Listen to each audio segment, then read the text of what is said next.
Hello everyone and welcome to this Magicka Nightblade PvP build video for the Horn of Trees patch. I tried quite a few setups of Magicka Nightblade, and after trying them I really found out that heavy armor was for me the better way to play. The damage compared to light is a little bit less, but the extra healing and tankiness just really helps you sustain when enemies are pressuring you. Now this build is not only good for yourself, it's also good for your group. We are utilizing a set that buffs our enemies with some extra damage, which makes this a really nice build to use in Battleground, small groups. It's really nice to play with some friends in this build. So that's it for the intro. Let's start by going into the gear. So for the gear, we are utilizing two 5-piece sets, one Undaunted piece and a VMA stuff. The way we do this is we run 5 Shacklebreaker on our body. This is 5 heavy, 1 medium, 1 light. So we run the light piece on the sets. This is the lowest resistance piece. You can also see the other set is Spell Power Cure. We are running Shacklebreaker medium, braces, and the rest is all heavy. Now the one Undaunted is Domihaus to give us that Magicka and stamina. And last we have the Maelstrom Inferno stuff on our main bar. The way this build works is that on the back bar we buff ourselves with the Spell Power Cure, and we take this buff to our main bar, and that's how we get a very nice amount of spell damage, keep our Magicka pool high, and overall have really nice stats.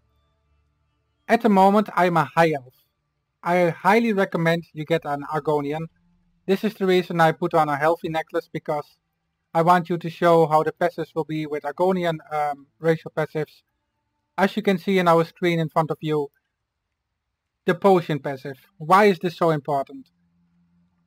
I already feel that I don't have enough skill slots, so I don't want to use entropy for my spell power buff, but I want to use spell power pots. As you can see, when we drink that pot, we get stamina. And this is how we sustain our stamina together with constitution from heavy. So I suggest you get an Argonian on your Magicka Nightblade. So for the enchants, I have 2 times tri-set enchant just to get some extra health. Max HP is so important, guys. It makes your survivability way higher. The amount of time they need to take you down is way longer. With the healing in heavy, it's really strong to have. So next to the 2 tri-set glyphs we have all max Magicka here. We have 3 spell damage. On the back bar we run the increased weapon and spell damage. Now I have a precise spell power cure restore stuff. This is stuff you don't really get very easily. You might have to do a lot of White Coat Tower runs. You can buy this indirectly by buying key fragments and open vaults. Infuse will be the best just to get that extra damage. Defending precise, they're all just fine. For the main bar we run double dot poison. I felt that this is just very good damage compared to an enchant, because you don't really need to run the Maelstrom Inferno stuff, because I'm going to show you. Spell Power Cure has a unique sharpened Destro stuff, which is just really nice for those that don't want to do VMA or are just really unlucky. They can get this stuff and be totally fine. But then again, if you want this stuff, you don't really need to run weapons from this. But you're going to lose the 5-1-1. So you can go 2 light here and craft Shacklebreaker stuffs if you want to avoid all the RNG. But then you will not have the 5-1-1. That's up to you. I think that's it for the stats here. Let's go and check our buffed stats. Okay, so next off, let's check our stats. So unbuffed, we had 2.3k spell damage and 30% spell crit. Those are the 2 stats that we want to buff up. We have max stats, recovery, those are not so important, they are all fine. So spell damage and spell crit we want to buff up. So first off, we are using spell power pots. Now, they bring our spell critical to 40%. With the spell damage, there is a lot of ways to boost your spell power cure buff. You can activate, I'm quickly going to show you, siphoning attack. So, let's activate it and let's light attack it. There we go, we got our buff on first light attack already. Now this is also with the enchant, so let's wait. We go just over 3k spell damage here.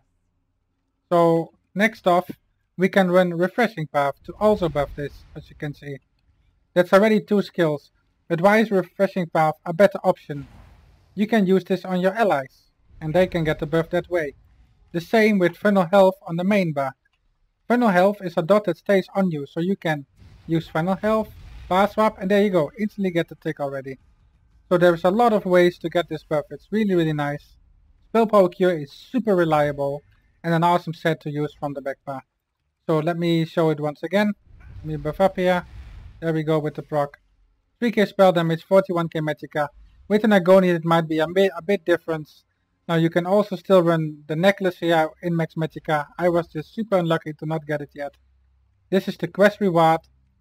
You can get this one, get Max Magicka. These are the stats for now. I think that covers it. Let's go over to the skills that I use right now. So as far as skills goes. Now the Nightblade has so many good abilities to use. I'm going to tell you what I like to run, but there is so many different setups to run. I'm going to tell you what else you could run, but yeah, there's just so many ways to play this. So on our main bar we have Funnel Health.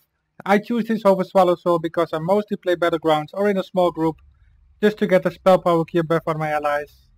You could run Swallow Soul for yourself, get 10% more healing, that's up to you. I have Crippling on the main bar. This is a really good Immobilize. You should keep this on your enemy at all times. Keep them rooted, keep control, keep your distance with them. It's a really good controlled ability. Now I have Fear here. The reason I have Fear is you can also run Destructive Reach. I'm more a fan of Destructive Reach. But the problem is that when you face tanks, you need Fear. It's so important. And Fear is a really reliable way to make the Spectral Bow from Merciless Resolve just hit all the time. So that's another skill here for the 8% extra damage. But when you do Firefly attacks, you get that Spectral Bow. This is your burst, which you want to time with Soul Assault, Meteor. You can even run Incap. I'm going to show you later what to do with Incap in the CP, just to make this a bit stronger. But yeah, you have a lot of options to do that. But Fear is a really reliable CC. And then I have Cloak here. Now again, Shadowy Disguise. I use this mostly together with Merciless Resolve just to get that crit off. You can run the Dark Cloak and get the protection buff. It's up to you. Choose what you want. On the back bar I have Healing Ward, Mist Form. This is our main heal. I have Shadow Image. This is our kite.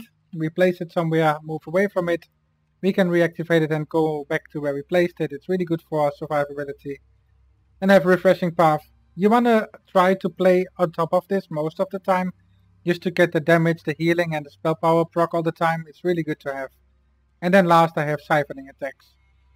Now for the ultimate, I didn't PvP on this character. It was some other Magicka Nightblade. The reason I make the build video on this one is because I have Undaunted and stuff.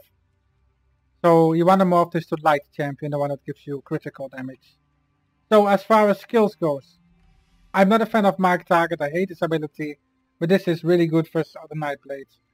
Blur, you can run the Mirage, get a little bit more resistance and a dodge chance, or get some speed buff here. These are also a really good option.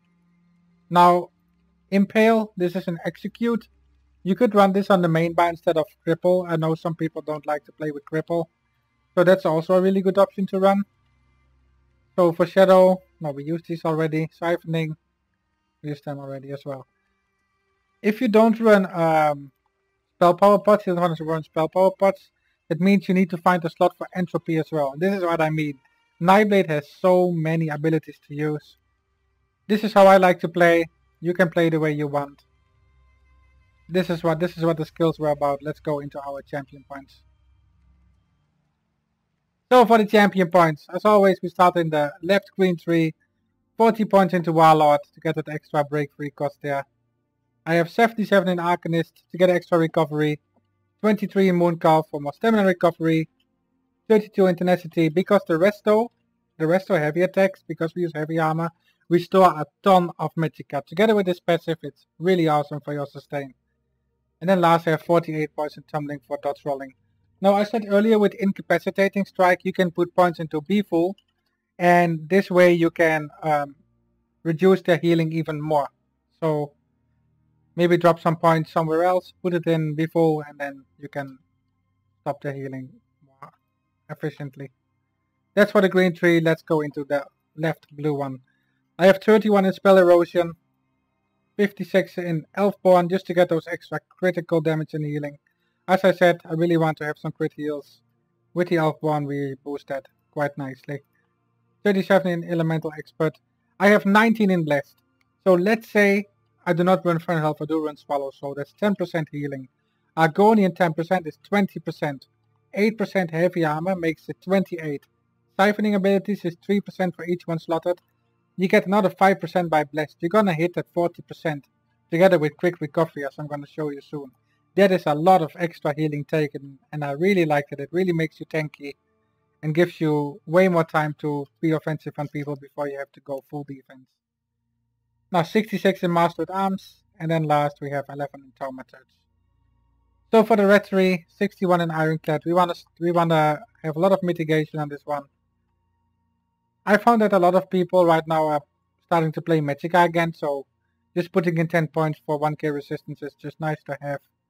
I have 19 points in resistant, just to cap up our critical resistance a bit more. 43 in Hardy and Elemental Defender, so that we get 10%. I didn't put that much in Thick Skinned, because while you are in Cloak you are suppressing dots, so I don't think it's important to put that much points in here. You could put a little bit more in here, and our last points are in Quick Recovery to get a lot of 9% of healing received. So with Swallow Soul and all these things combined, you can get up to 50% extra healing on yourself. That's really strong. Alright, that's it for the CP. So that was the build video for the Magicka Nightblade. I will play this in on my stream very soon.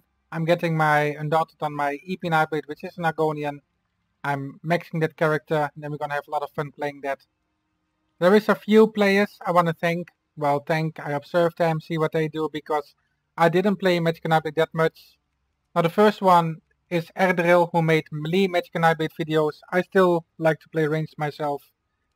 His link will be in the description. The other Magicka Nightblade is Miracle, who also talked with me about the build. And I also have Heresia, who is a guildmate from me, who is also a really good Magicka Nightblade. And last but not least, Kena PKK, who makes awesome Magicka Nightblade videos, which I really enjoy to watch. He has a lot of information about it, and he knows this to the top, so his link will also be in the description. I want to thank you all for watching. Have a good day. Until the next video.